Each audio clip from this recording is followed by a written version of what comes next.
Good morning, gearheads. Welcome to Speed City F1 on Sirius XM. This is John Massengale. I'm sitting in the studio in Austin, and I'm joined over the phone and by Zoom by my cohorts, Jonathan Green, Les Kaiser, and former F1 team manager Dave O'Neill. Good morning, gentlemen. Early morning. How are you? Morning. My favorite Doing thing. great. My favorite. This is going to be great. New track for Formula One. Awesome day to race. That's right, man. My favorite thing, get up early for Formula One. We're going to a new track. Mugello has never held a round of the championship. It doesn't seem right, but it is true. The lots of teams have tested here back in, 2012. And, of course, a Ferrari-owned track. But really exciting, man. I've been looking at this circuit for a week now and carefully and wondering what this would hold for us. But, man, it's going to be short and fast. The lap times are now, 1:15, 1:17, something like that. The track is 3.2 miles, 5.2 kilometers, and 59 laps was what we're looking for today. But, man, this is going to be exciting. We got a nice set of hard compounds from Pirelli, the hardest tires they have. And we've already seen that these cars are going to be fast during qualifying. But, hey, Jonathan, I want to start with you. What do you think about Mugello? I know you've been there. I know you've been literally on Mugello in a Ferrari before yourself, haven't you? I have. I've done a driving school at Mugello with Ferrari. A most unbelievable experience where they gave me the keys to a Ferrari.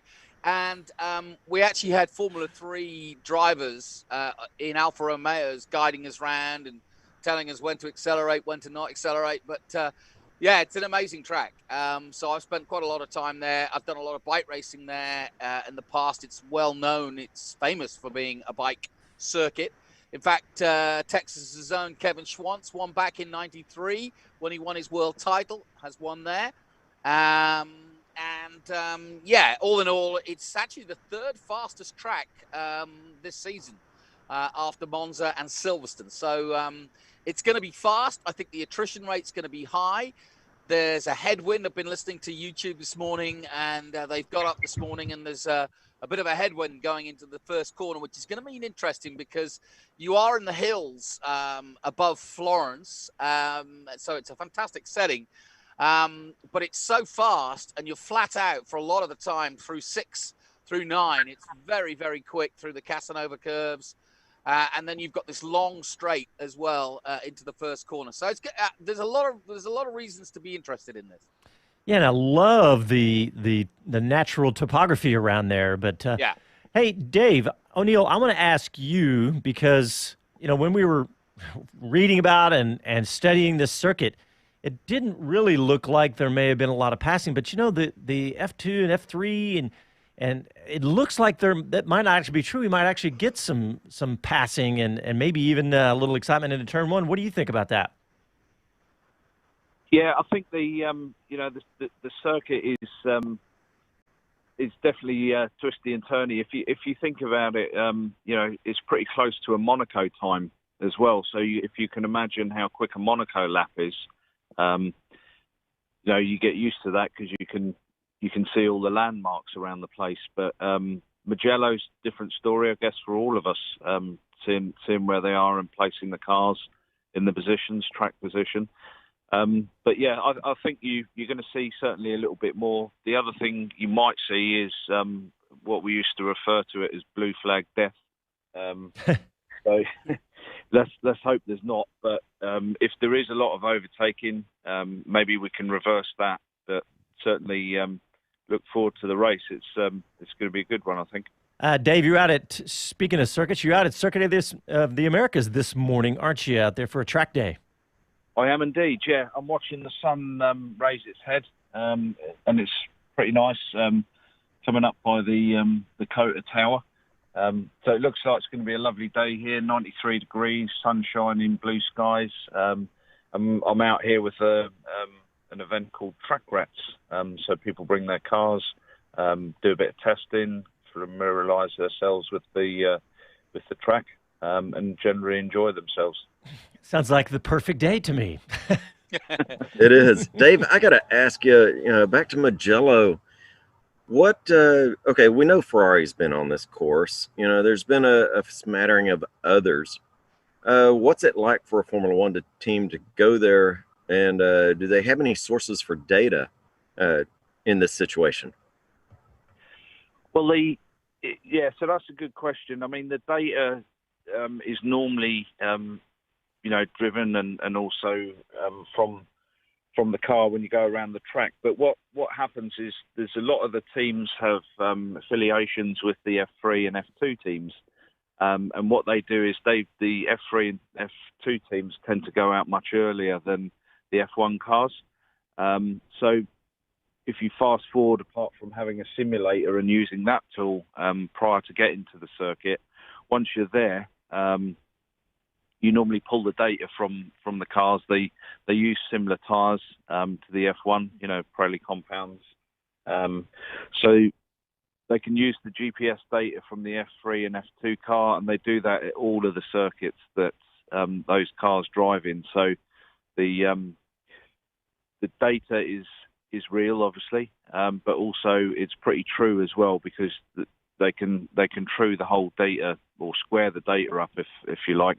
So there's a good chance that what they're gathering from the F3 and the F2 is going to be good data, which they can use and understand what the tyres are doing and how quick the degradation rate on the tyres are over the course of the weekend. So yeah, all little bits of data, people join together, and information as well. It's an information gathering exercise as well. You also might find that some of the other teams have sent an F3 car there to rent the circuit for a day to test, or an F2.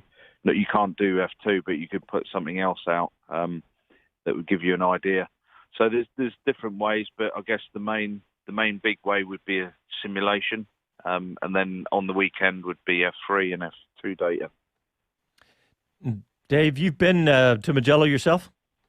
I have indeed, yes. The last time I went there was, with A1, but the time before that was with Jordan. It used to be a good test circuit. Used to go there. It was good prep for, twisty, turny places. So we used to go there and test all the low downforce stuff. But the last time was with, I think, Damon Hill in the Jordan. Huh. So that's awesome. Changing suspension, I remember it. Changing the anti-dive. So different sets of front wishbones we were changing. And also a tyre test as well, because back then the tyre war was on between Bridgestone and Michelin. So there was huge amounts of tyre testing. Well, give our radio listeners the visual picture of the Tuscan countryside out there, as it looks amazing on television.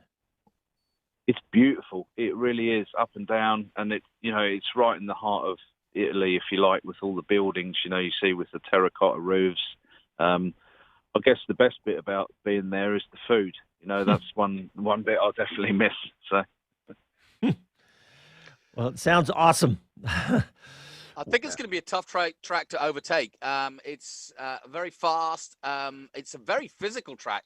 I think this is really going to sap everybody physically, because there isn't a moment where you're sat relaxed. I mean, you know what I mean? There's just no let up. You're turning from left to right under G-force all the way. And I also think it's going to be hard to overtake. So I'm interested to know if Dave's got any strategy ideas for this race to overtake during the pit stops, maybe. Yeah, I think you might see a little bit of difference on who's starting on what, and maybe splitting the team strategy as well. As you say, the circuit is pretty flowy, so there's lots of change of direction. And when you get the change of direction, you're obviously not sitting in one point for a period of time. So the change of directions is what's going to make it difficult. I think there's a couple places you say to overtake, but there's probably more opportunities, and opportunities you have to make them as well. So yeah, splitting the strategy would be one, starting on different tyres.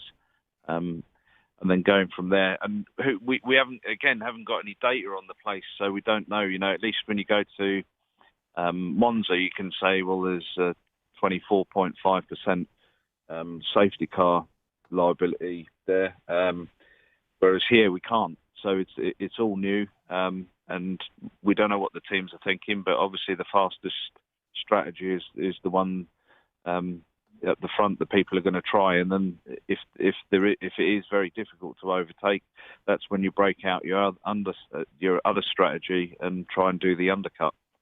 Mm. I was watching qualifying and practice and everything leading up, and I think it's got to be turn 15. It's either 12 or 15, those big hairpins. But they reminded me of my time at Skip Barber when I went out to Willow Springs. And that last turn on Willow Springs, where that corner just goes on and on and on. And when you're in a race car, it's like you feel like it's never going to end. You're never going to reach the end. But that's what it looked like. It must be turn 15. Look at that huge, just looking at the graphics of it. It looks like a huge turn. And, I mean, you have to keep concentration for so long. And that was the turn after I did that race weekend, I was like, this sport takes amazing concentration, and that's where I really gained a huge level of respect for race drivers. But man, this is such a cool course, and with so many different spots on this circuit that are unique. Like, what is the straightaway? It's over half a mile, isn't it? Like 900 meters? Yeah, it's a long straight, but it's also got a big crest, which, just listening to the guys this morning, they were saying they've got a headwind coming in to that. So I do think the start of the race could be the only way I can equate it to. The corner's not that way, but it's a bit like Spa in that you funnel down into turn one and it's downhill, and then it kind of turns back uphill. But it's wide. It's wide on the entry, and it's also the fastest part of the circuit. So I'm thinking lap 2 or whatever, if you've got to run out of that last corner you mentioned, over that crest, there's a chance of a really good overtake into one, and there's room. I've seen in a lot of bike races, a lot of different lines through there, and you can go wide, which is why I compare it to Spa, in that if you throw it in too hard, you'll still gather it all together and come back on the other side. So you could see some desperado moves into turn one. I got to ask a question for Dave. One of the things we've already seen is brake temperature management is an issue because they spend so much time wide open, as Jonathan said. How do they kind of plan for this or accommodate? Is it brake duct reduction? What do they do there? So yeah, and again, it's a trade-off. So the trade-off is making the side pods slightly bigger because they're going to run bigger brake ducts at the front and the rear. So the management is going to be pretty important of the brakes. We'll probably see a little bit of lift and coast, and that will be to basically to control temperatures. The biggest problem with any of the carbon temperature, once the temperatures go exponential, the wear rate goes exponential as well. So it's one thing controlling the temperatures, but once you set it off, I don't know, maybe over 1,000 degrees, you've then damaged the carbon. So you've got carbon pads and you've got carbon rotors, discs, and once you see over those temperatures, the carbon tends to go soft, and then the wear rate goes pretty exponential. So those are the things you'll be looking out for, making sure that the temperatures are all under control. But of course, back to your question, Les, is how did they? I guess what you're asking was how did they know how tough the braking was going to be when they got there? And it's all down to sim work. You know, they've got guys back in the factory that are looking into the braking loads and the energy, and then they're doing simulation runs back at the factory, and then they would of course take their hardest material there if that's what it required, and the hardest material would not necessarily be the best material, because when you're braking in these twisty, turny places, you definitely want bite to begin with. And if you don't have bite, you don't get the car turned into the corner. So there's plenty to look at and also plan for when you're going to a new circuit. And those are one of the problems you have to look at. But also, that's what all the engineers get paid for, is making the right decision and putting the right equipment on the car in preparation for an event, or a new event anyway. That's what they get paid the big bucks for. But all right, well, hey, guys, let's go ahead and take a quick break. And when we come back, we're going to talk a little qualifying at the Tuscan Grand Prix, which is just a little under an hour away from now right here on Sirius XM. You listen to Speed City, back after these messages.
Hi, this is Max Verstappen, and you're listening to Speed City. You're listening to Speed City F1 on Sirius XM. All right, welcome back to the show. We are preparing for the Formula One Tuscan Grand Prix at Mugello, and we are going to talk about qualifying right now. Lewis Hamilton on pole, and we talked at the top of the show about how the lap times were going to be fast because this is a fast, short track. And Lewis Hamilton won the pole with a 1:15.144, and right behind him, his teammate Valtteri Bottas with a 1:15.203. So nice and tight at the sharp end there with the Mercedes cars. But then it was Max Verstappen and Alexander Albon, both in the Red Bull Hondas. And then a little bit of a surprise, Charles Leclair in the Ferrari in fifth. Then Sergio Perez and Lance Stroll in the Racing Points. Daniel Ricciardo in the Renault, Carlos Sainz in the Renault, in the McLaren behind him, and then Ocon wraps out the top 10. And then Lando Norris, Daniel Kvyat, Kimi Räikkönen, Sebastian Vettel in 14th in the other Ferrari, Grosjean 15, Pierre Gasly, a little bit of disappointing after his win last week, down in 16th. Antonio Giovinazzi, George Russell, Latifi, and Magnussen finish up qualifying. But, so thinking about the Mercedes cars, you know, it looked like that the Red Bulls were going to maybe give them a little run for their money. But, Jonathan, looks like that Lewis Hamilton and Valtteri Bottas have a nice buffer this weekend. Yeah, we really didn't get to see qualifying pan out as we wanted to. Even Lewis Hamilton felt he could have gone quicker. But the reason being that Ocon actually caused the yellow flag, which stopped Bottas and several others getting their quick laps in. So Bottas had actually been quicker in a couple of the sessions. So Lewis got his lap in early, and that's when he got his 1:15.1. He did it in his first run, and really no one got a second run because of the yellow. So Lewis, kind of qualifying was over before it was over, if you know what I mean. So that actually does bode well for the likes of Verstappen and Albon, who both feel like the Red Bull may have a little bit more. So I'm interested to see. Again, they've got the three choices of tyre, and the harder one is about just over a second slower. But I'm expecting them, obviously, to be mostly on softs to start off with. But it's going to be interesting because I think it's going to be tight. And I am surprised Charles Leclair has saved the 1,000 Grand Prix blushes. That's the other big story. I think we should get on to the outside stories as well, which, of course, is that it's Ferrari's 1,000th Grand Prix ever, and they've got a special colour scheme. And also, we've got news of where the four-time champion Ferrari driver, Mr. Vettel, is going. That's right. There is a lot of stories to cover today. Let's talk about the 1,000th Grand Prix for Ferrari. Dave, we were talking about that color, the color, the dark red, the burgundy of the Ferrari car this weekend. What do you think about that color? And I think you know a little bit about the color, right? Yeah, I mean, every time you talk about Ferrari, there's more and more history you can unearth. But they've painted the car and also given the driver overalls this burgundy colour. We're referring to it as a burgundy colour, not because it is, because that's what we think it is. And it was painted or put on the first Ferrari race car in 1950. And I think I'll just slip out quickly I think Jonathan knows who drove that car in 1950. Whether it's the first one, we are unsure, but it's the first car that Ferrari put into a Grand Prix, which was Monaco, the Monaco Grand Prix in 1950. I think it was Ascari that took it to second, right? Yes, I think so, yeah. I think they qualified 6th or 7th, so pretty much the same as they did this weekend. But yeah, as you alluded to, Leclerc has definitely saved the day, in my opinion, by putting that car 5th on the grid for today's race. Yep. Well, David, let me ask you. I mean, what's going on with the gap difference between Leclerc and Vettel? I mean, we've given a lot of discussion to Vettel this season. We'll talk more about that. But why is Leclerc so much faster than Vettel? I mean, I know you don't know for sure because you're not in the grid, but what do you suspect? Doesn't work for him anymore. Yeah, I mean, you could put on your inspector cap and say, well, he's checked out and he's not really in the team anymore. I don't know. It's a good story, maybe saying that, but also I think Leclerc, in my opinion, and I have worked with him, is pretty special. And I think he did that for the team. He took the risk, put the car where it needed to be to get the time that he produced. Maybe put the car out. They probably put the car out at the right time as well. But I don't know. Dave, can I pick you up on that? When you say you've worked with him, yeah. Tell us when and what you noticed. Yeah, well, with Haas, so he did a little bit of testing with us. He came in there. He was a Ferrari junior driver, and also Jules Bianchi picked him up. So Jules used to spend a lot of time at the kart circuit, and he said that you want to take a look at this kid to Ferrari, and he was right. So yeah, he basically brought him in, and he went through a couple of tests with us, pretty special, just the way.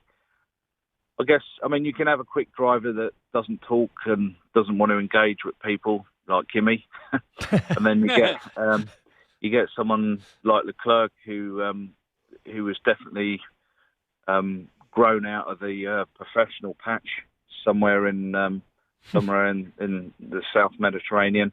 But he, just the way he approached things, the way he went in the morning, shook everyone's hand, had the time to say hello, have a chat, didn't leave anyone out in the debriefs, super professional.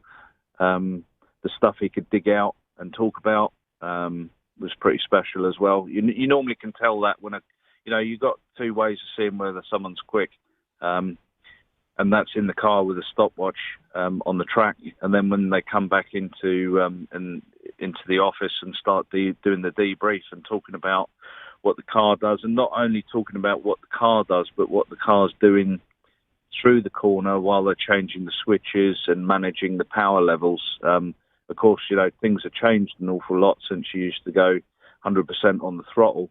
Now you've got to manage a lot of things in the car, and areas, brakes, cooling, downforce levels, trading off power, and when you can use the battery power, listening to all the instructions that the engineers give, and he just swallowed it all at sort of 20 years old, and to have someone who has the brain capacity and the intelligence, and also to be able to do it day in, day out.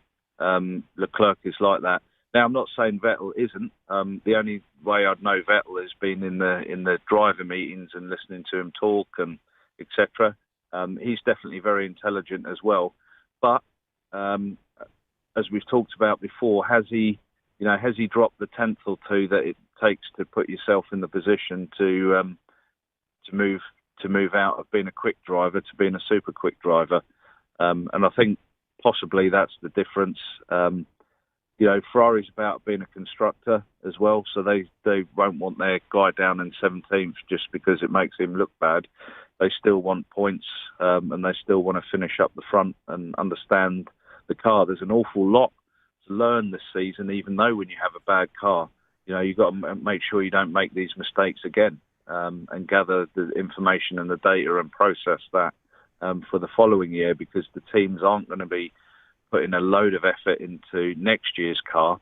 They're putting effort now into the 2022 car, and that's where all the big money's been spent to get a car that's competitive for the 2022 season, because the budget caps are coming in then, and that's the bit which will harness a lot of the teams. But again, they're all spending the big bucks now to try and get a leapfrog into the 2022 season. Well, Dave, you were listening to Dave O'Neill, former F1 team manager, talk about really the youngest, brightest star in Formula One, Charles Leclerc. That's really fascinating, that talking about how he is not just a fantastic race driver on the track, but his study skills. It's probably not a contrast, but when you talk about him from a standpoint, sitting out listening, is Alexander. I mean, who am I thinking of? McLaren driver now. I'm drawing a blank. Norris. Lando Norris, of course. And one of my favorite, actually, just because he's so outgoing and singing on the radio this weekend. And it seems like that was funny. Leclair just seems like the opposite. But obviously, Lando Norris is incredibly fast. So I don't know. It's a good contrast. But to answer your question, John, a little bit more. I mean, this is an opinion, but I'd be interested to know if Dave agrees. But my argument would be why you posed the question, why is Leclerc up there and why is Vettel so far down? And I jokingly said, well, he's not part of the team. But I do think that Vettel's weakness, even though he's a four-time champion, is that when the car's not 100%, he doesn't tend to muscle a car around like a Leclerc or a Hamilton. Or even a Norris. I think he's one of those drivers that when it's all correct, as in the case when Red Bull were fantastic and he won 4 titles, and last year when Ferrari had a really good car, not a draggy car, you saw him at the pointy end. And I think that, Vettel can drive the wheels off a really nicely set up car, but I think he does struggle a little bit when the car's struggling. And I think someone like Leclerc tends to, can drive around things just as Hamilton does. Yeah, we've seen that before with Vettel, haven't we? If the car's not set up perfectly, it's the way it seems anyway, that if it's not set up perfectly, that I mean, that's a tough one, but yeah. All right, guys, well, I let's got a go ahead. question. Let's take another break, Les. We'll get to your question right after that. And you're listening to Speed City, and we'll be back after a quick break.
Hello, I'm Jenny Gow from BBC F1. You are listening to Speed City.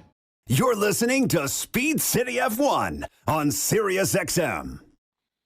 All right, welcome back to the show. We are a little over 30 minutes away from the Formula One Tuscan Grand Prix in Mugello. Let me give out the phone number, 512-643-LIVE, 512-643-5483. Give us a call if you want to talk about what's up you're about to hear and learn about in Mugello today, but also you can also call after the race because we have our 1 hour post show following. But we have a caller on the line. We have a driver guest on the line, and he's been on Speed City before. We want to welcome him back, Cooper McNeil. Welcome back to Speed City, Cooper. Good morning. Thanks for having me. Well, thanks for coming on. And I know that you're getting excited because you're going to be driving a Ferrari at Le Mans. Speaking of Ferrari, coming up here pretty quick. Yeah, absolutely. Like you said, the Mugello race is coming on soon, which will be cool. I was racing at Mugello last year for the Ferrari Challenge World Finals and won the championship there. So seeing the F1 cars on the racetrack there for the first time is pretty cool. But as you mentioned, heading to Le Mans, actually today, I'm in Chicago right now where I live, but heading to Le Mans today. And I'll be on the ground there in the paddock tomorrow early morning. Awesome. Well, so you've obviously been in Mugello. Tell us what these Ferrari drivers and all the other F1 drivers are going to run into today. Yeah, Mugello's pretty amazing racetrack. Really high speed, as you've been seeing, especially in a Formula One car with all the downforce they make and the Pirelli tires that they run there. So high G load, high cornering speeds, very fast racetrack, very flowing racetrack, very scenic. Amazing place to hold a race, let alone a F1 Grand Prix. Cooper, I got a question. You mentioned flowing, and I think of Donington when you say flowing, and I think of Mugello the same way. But that means that if you make a mistake or you run wide or have understeer, that can affect your overall lap time. Is that what you're saying? Is that you're not, what you've got to be careful of is not to lose that momentum? Yeah. Right. Exactly. It's like I said, a flowing racetrack, meaning, you have to get into a rhythm. If you break that rhythm in the first corner, the next 3 corners are compromised. So really have to be precise, especially in a Formula One car. I mean, I've never driven one myself, but I'd imagine that they need to be extremely precise, hitting every apex down to the inch, and maximizing the cornering speed through those corners. Well, Cooper, I want to read a little bit of your resume because it is quite impressive. In 2019, you placed third at Le Mans in 24 hours. You had 4 podium finishes in IMSA in 2019, Sebring, Watkins Glen, VIR, and WeatherTech, Laguna Seca. Won the SEC runoffs in the T2 class, won the Ferrari Challenge in North American Championship, and your first 24-hour win at the Creventic 24 hours here at COTA. You had quite the 2019, but your career has really been fantastic, and you're going to be on the team. Teammate with Tony Wielander, one of the iconic Ferrari drivers. So you've had quite the career, Cooper. Appreciate you coming on. Yeah, thank you. Well, of course, happy to be here. Appreciate you having me on your radio show. Last year was really good. I've been racing professionally now for almost 13 years, and this will be my second season doing full-time IMSA WeatherTech Championship with Tony in a Ferrari. So he and I get along very well. We have a really good camaraderie. We're good friends on and off the racetrack, and he's one hell of a driver. So to pick up what I can from him and to learn from him, obviously has been playing into my hands for sure. And going to Le Mans, I originally was not supposed to be driving with him. I was supposed to be Jeff Siegel and I, who's won Le Mans before in a Ferrari, but Jeff Siegel and I and a bronze driver.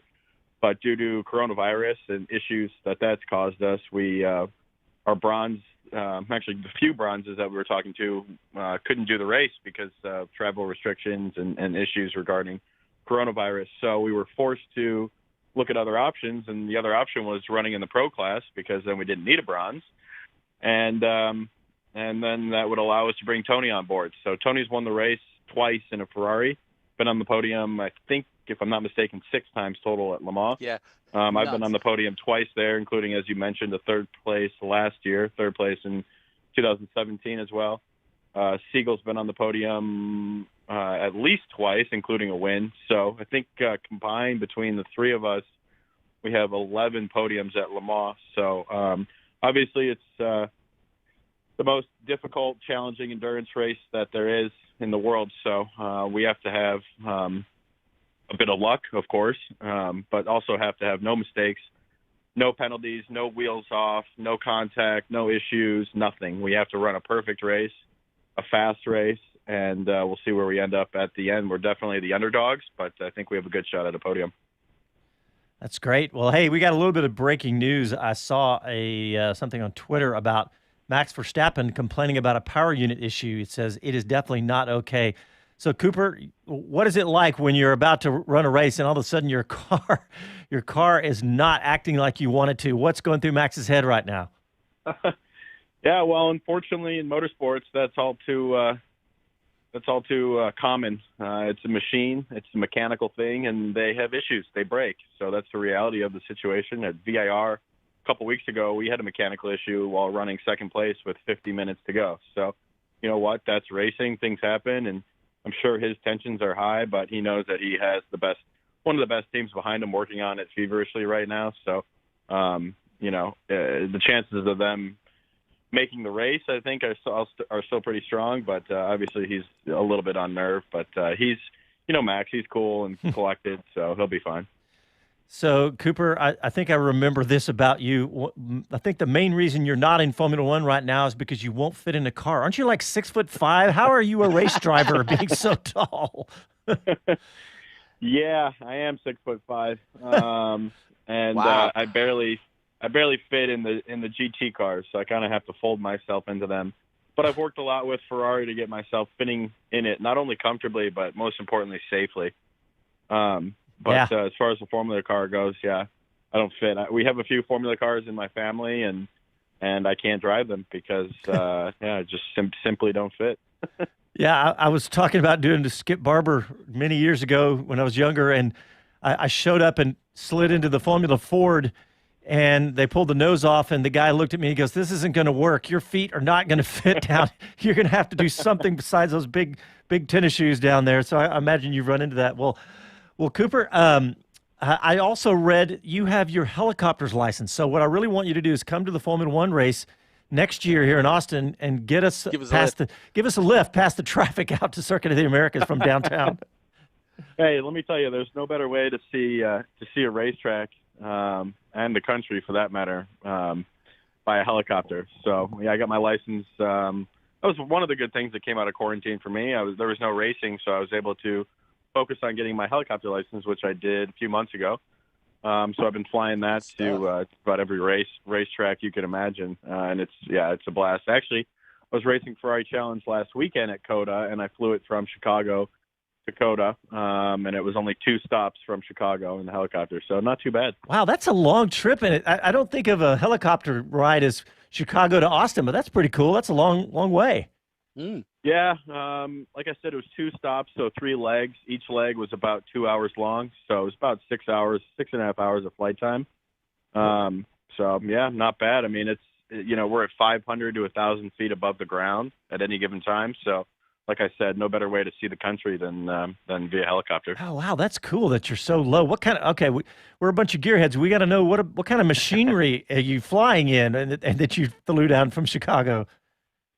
Yeah, so I'm fortunate enough to have aviation in my family. So my father's a ATP jet pilot as well as a commercial helicopter pilot. So we have a few toys in the family, and he lets me. Well, it's what I've been training on, and also lets me fly our.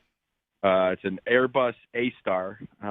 So it's if you ever seen any snow or ski or snowboard documentaries, all the helicopters in those films are H-125 Airbus A-Stars. So pretty badass helicopter. What are they powered by? I know some of those are like turbine engines. What is that, though? Yep. So this one's jet engine powered with a turbine. It's 950 shaft horsepower, 950 shaft horsepower, and fully loaded. The helicopter weighs, max gross takeoff weight's 5,200 pounds. Huh. So the thing doesn't, weigh as much as my pickup truck with 950 horsepower, and it flies. So it's pretty darn cool. That is pretty cool. Well, I know Les Kaiser had a comment. I know we're about to run out of time in this segment, Cooper, but Les, you had a question for Cooper McNeil. Oh, you're muted, Les. Sorry. We had you muted on your Zoom. Thanks. Well, I'm sorry. Hey, my last closing statement is not a pleasant one, but I want to share with Cooper some news I just received, and that is the owner of the Ferrari dealership and several of the dealerships in the Chicago area, John Weinberger, passed away yesterday. And Speed City sends our condolences. I'm sure Cooper knows John and Lisa and the family. We'll be wishing them the best, and I think we're going to have a service here in Austin. John was also one of the co-founders of the Autobahn Country Club racetrack there in the area. So farewell to John and condolences to the family and friends. Wow, yeah, that's awful news to hear. That's news to me. John was a good friend of our family's. Lisa, wonderful woman. His son Joel, a good friend of ours. So wow. That's terrible news. But as you said, condolences to Joel and the family. That's terrible. Yeah, I didn't realize that was news to you too, Cooper. I'm sorry to hear that you were friends with, the family friend with him. But well, Cooper, we really appreciate you coming on, and we wish you the best. Who's his pick? Yeah, let's get your pick for today at Mugello for Formula One. Yeah, thank you, gentlemen. Appreciate you having me on. As always, happy to be here anytime. And I got to go with Hamilton. I mean, as much as it pains me to say it, and as the guy wins everything, I mean, it's just hard to bet against him. Yep, true. Well, Cooper McNeil, thank you for coming on. We appreciate it, and we will catch up with you down the road. Best of luck at Le Mans. Thank you. Yeah, we'll be watching. That's for sure. Awesome. Good luck, buddy. Thanks. Yeah, heck of a guy. He's had a fantastic career and Well, and I can say wholeheartedly that there's no better driver to be with for Le Mans, and that's Tony Vilander, who's had probably the most success for Ferrari at Le Mans in the last decade. Yeah, go ahead, Les. To me, that goes back to balancing a car between somebody 6'5" and 5'3". Yeah, that's true. You got to do a whole lot of swapping. Dave, what do you do? Dave O'Neill, what do you do when your drivers are a foot difference in height when you're trying to get them in and out of the same race car?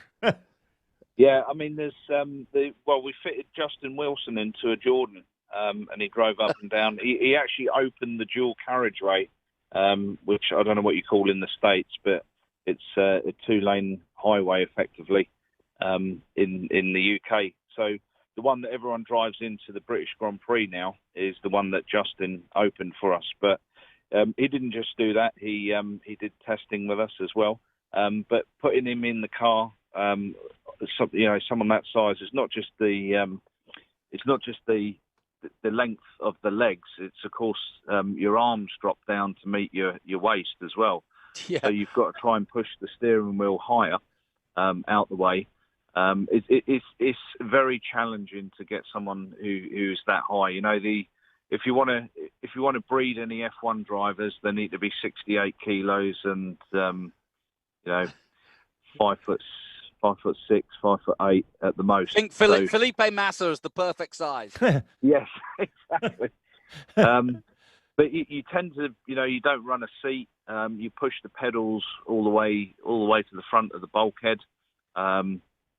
You move fire extinguishers so they can lay down more and pull their feet up more.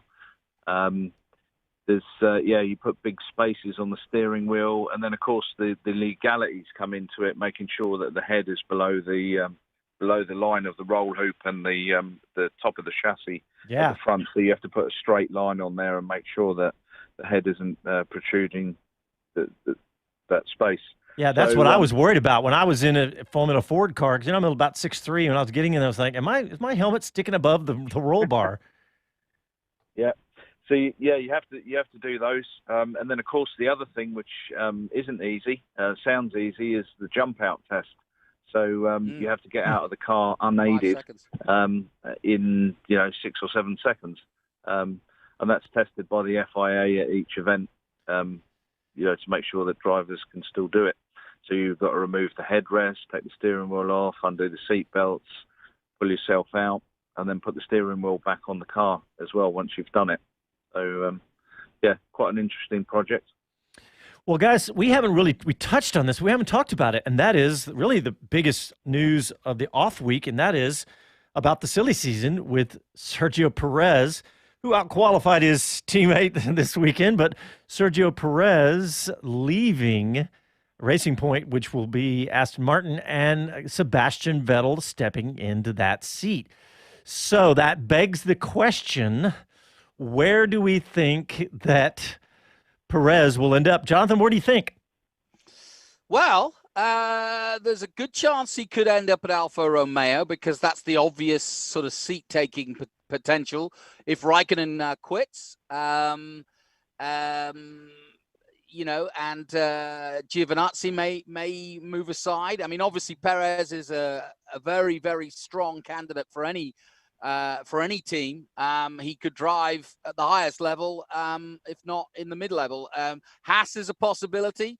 I quite like the idea, if I were Perez, at looking at the new Williams setup and seeing if that had potential for the future. But I don't know. I'm with you on that, Jonathan. Yeah. There's still, with the, folks remember Williams was just bought by primarily a American investment group. And so, the Mexican and American teams often commingle here in the area. And I feel like that's a good connection. Remember, Perez comes with deep pockets associated with him. And so I think that's a plus. As far as Williams, there's something going on there. I love that some of the items that are changing, and we're still getting more and more details. And so I'm excited for that.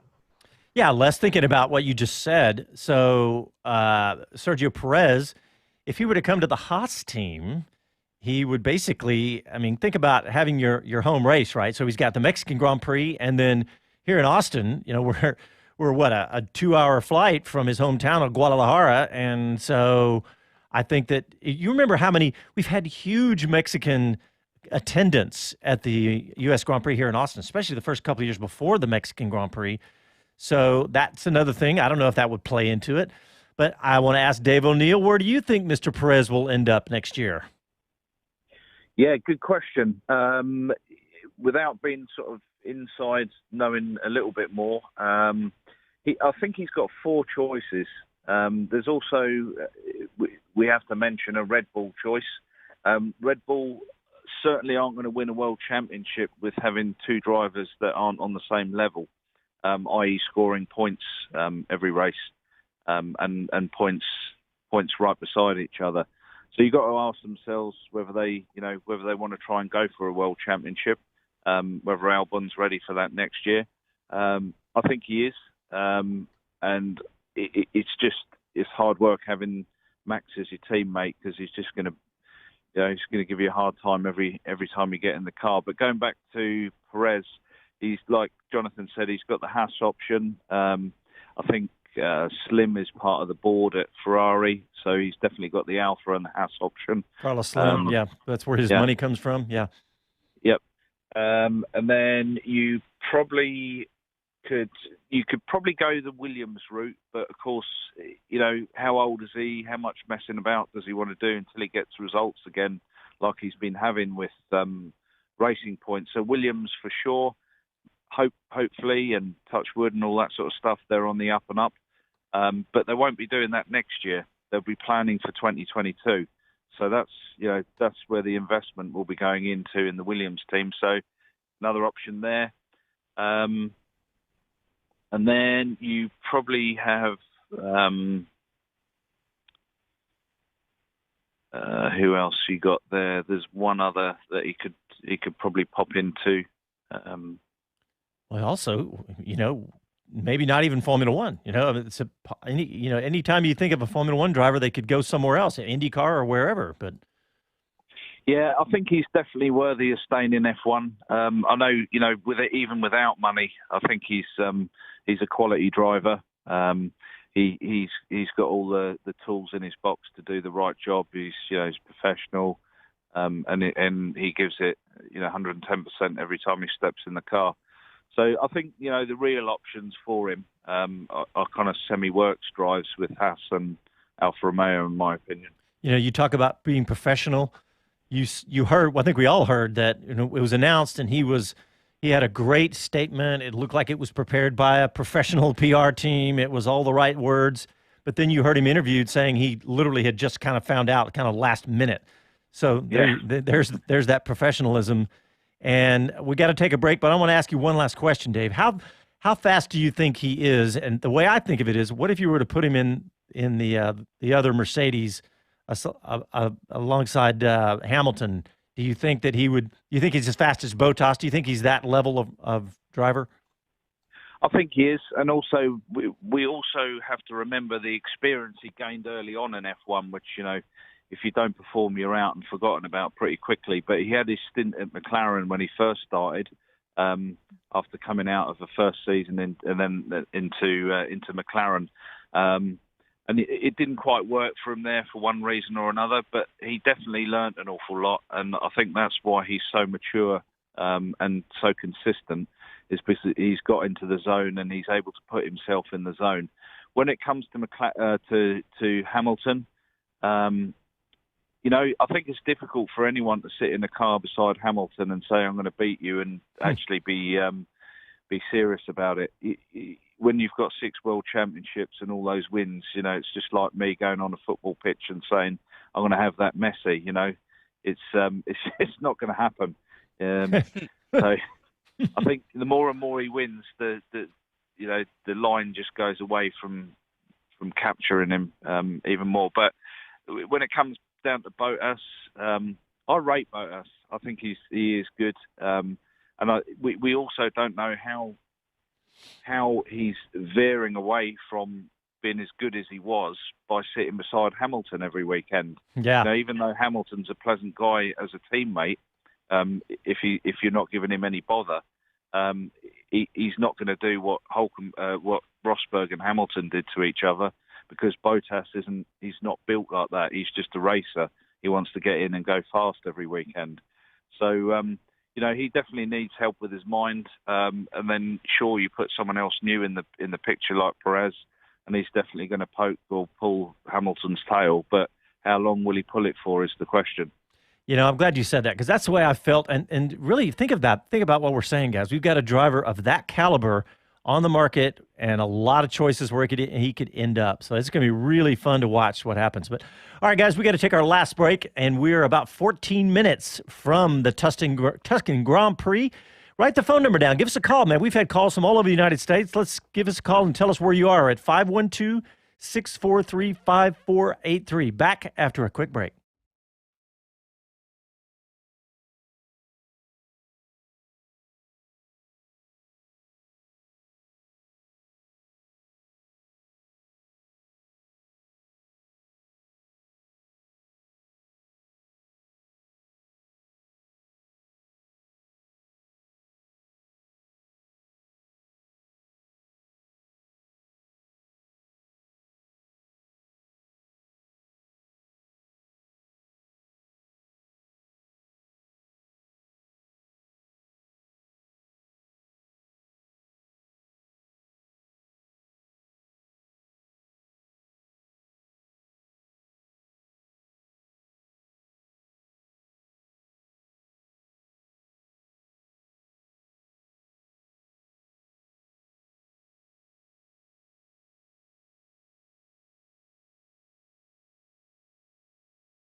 Hello to everyone, this is Gunther Steiner, this is Speed City. You're listening to Speed City F1 on Sirius XM. Welcome back to Speed City. Thank you, Mr. Gunther Steiner, for welcoming us back. Best of luck today to you. Grosjean looking good in qualifying, but we have a caller on the line. We have Matt from Fairfield, Connecticut. Matt, welcome to the show, buddy. How are you? Hi, guys. Good morning. I have two things. The first is you mentioned Grosjean. I'm actually a big Grosjean fan. There are not a lot of us around. And what do you think his chances are of staying in Formula One? To me, he's the ultimate survivor. But the math with all the Ferrari drivers coming up and Perez and Hülkenberg available is not looking good for Romain this year. That's a great question for Mr. Dave O'Neill. What do you think, Dave? Is Grosjean? Oh, we've lost him. We lost connection with Dave. Hopefully we'll get him back. Dave was the former team manager of the Haas F1 team. We'll get him back and get his opinion on that. But I'm going to go to you, Les Kaiser. Let me go to you first. What do you think? Where's Grosjean going to end up? Is he going to be in Formula One? You know, that's one thing I have to say. Okay, yeah, he's absolutely a respectable driver, but you got to ask. You got to remember, there's been mistakes in the Haas car that were on him, but there's also been performance issues that clearly were not. That's going to be an argument that anybody can jump on each side of it. I'm not sure he still has what got him the original seat in Haas. I would lean to Checo may come in and get in on that seat. And, Grosjean may step down to a supporting driver in some capacity. I could see that happening. Well, Matt, why are you a Grosjean fan? I like Grosjean too. And I know he's made mistakes, but why are you a Grosjean fan? I am part of the Drive to Survive crew that came in after the documentary. And wow. He was a big part of the first season. And he obviously struggled a lot. And watching the documentary before actually knowing what happened in the season, a lot of us were saying, would he even survive that year? So that's why I'm a fan. But my other question, just before we get to the start, guys, it's totally different. But if Max Verstappen has another problem on the way to the grid, I know Honda, they've had some reliability issues, I think, at the Styrian Grand Prix. And could this start to become a little bit of a storyline? Obviously, Honda has been really good to Red Bull. But if Max has yet another issue, do you think we're going to start hearing about it? Jonathan, that question is for you. Yeah, I've just been watching the live feed, and Honda have been pouring over that car for the last 10 minutes. There's definitely something not right with Verstappen's car. And you're right, absolutely right. It's starting to become, that they've done so, they're still looking at it now. I'm looking at the live feed. And so there's something wrong, and I don't know what it is, but you do not need to be pouring over a car at this point before a Grand Prix. And Honda have been fairly bulletproof compared to how they were with McLaren. But I hope this isn't the start of what is going to be teething problems for the Honda program, because up until now, they've looked really fairly bulletproof. And I felt that Max had a chance today, and I hope it hasn't gone away. But by the way, love the Drive to Survive. Fantastic stuff. Yeah, we're part of the Legion for sure. I don't think people give it. I know a lot of the old school fans think it's a little oversimplified, but for a lot of us who had never watched a race before, it's really kind of flipped the switch for F1. So anyway, guys, I think it's right on the money. Hey, Matt, thanks a lot, buddy. Yeah, right, Matt, even though you put me on the editor's floor, it was over with. I have wants to see you making a hamburger at Renault. Yeah, I have promoted that series all over because I think it's an excellent insight into what goes on other than race day, as well as even on race day behind the scenes. A lot of people don't, it doesn't capture it when you tell people, but when you have such a great series as that, they catch on to it. Oh, man, how many fans do we think we've gotten from that? We haven't talked about this much this season, but it's such a brilliant stroke to do that. I think we have tons of new fans from this Drive to Survive thing. So it's such a difference to how Bernie ran it, which was a very tight ship. I never really enjoyed the paddock atmosphere because of that. It felt too elite to me. And to open it up and to see the personalities of some of these drivers, and also the new sort of what I would call the Sainz and Norris kind of, and Grosjean kind of feel, where you know these guys are very accessible if you actually get a camera on them. And so yeah, I'm all for it. Well, you know, the one episode, or not episode, that sounds like I'm referring to the show, but the one event that I think really summed up how Bernie ran things was when Lewis was called out for doing a Snapchat video from the paddock. And we're talking about like just some little thing of, hey, you know, it's a good morning in the paddock, blah, blah, blah. And he's running video on himself, and he gives a quick little glimpse of people who could never access the paddock in normal conditions. And, you know, had his quick little personal chat with the thing, and it was over. That's such a great called out. Oh yeah, sorry. That would not happen in this era of this. It would be, we like that. Let's get them to let you know a little bit more. Give them peeks back here. That's such a great story because we've talked about it years ago, but looking back now, it seems so absurd that Lewis Hamilton was called out. I may have even been penalized for doing that back. It wasn't that long ago. That was like 2015, 14, something like that. So correct. Yeah. And it was basically that he did not have broadcast rights. Yeah. All right, well, let's talk a little bit about what to look for in today's race. We've talked a little bit about the turn one and the racetrack itself, and Jonathan, you talked about how Verstappen will probably be in the mix. And Dave touched If on. he gets there. Yeah, if he makes it to, that's true. That's right. If he gets to the grid at all, we'll see what happens.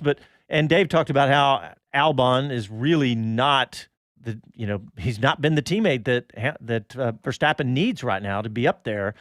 And I mean, really, when you don't have a teammate up there, Jonathan, talk about that. When you don't have a teammate up there with you to help you in that battle, how does that affect it? Yeah, Red Bull have got not an issue, but they've played musical chairs with their drivers, with Kvyat, with Gasly, and now with Albon in the last few years. Plus, they've got a whole bunch of young, up-and-coming Red Bull juniors, including Liam Lawson from New Zealand, who I've obviously had close tabs on, another winner today in F3. What to do? Because Max is clearly the one man who can take it to Lewis and Valtteri, but Albon's not quite there yet to match him. But I don't think anybody would be. You talk about Checo. I still think Verstappen's still a step ahead. So giving him a teammate that can help them win a Constructors' Championship is a tough one. I've really been impressed with Albon. I mean, he's so young. He's got the poison chalice. I mean, we talk about second drivers, Massa with Schumacher, Irvine with Schumacher. I mean, these were well known to be second drivers. And Bottas, of course, in today's world is very much, a sidekick to Lewis Hamilton. And I don't mean that rudely. I just mean that's the kind of the truth of it. So I don't know where Red Bull go. I don't really think changing Albon's going to do anything. Albon will get quicker. And I think he has shown that he's not that far off Verstappen. He hasn't had the results. And I actually think they've made some strange decisions with him this season that have stopped him from scoring better points than his record shows. So I'm going to glass half full for me with Albon. You say he has been impressive at times, but man, the times just don't show up right now for him. And I know that Max has done this to literally everybody since Ricciardo left, but still, I don't know. We'll see. But speaking of Max, I just saw a report that Max is in the car. So that's a good sign, at least, that he'll be racing. A race without Max Verstappen, that is not bode well for a Formula One race. I want to see him in the car and see what happens here. But guys, I just looked up. We're out of time. The race is about to start. We're going to go out to the BBC for the call of the race. Make sure you tune in after the race and join us for our 1 hour post show. Thanks everybody for tuning in, and we'll talk to you after the race. Ciao, y'all.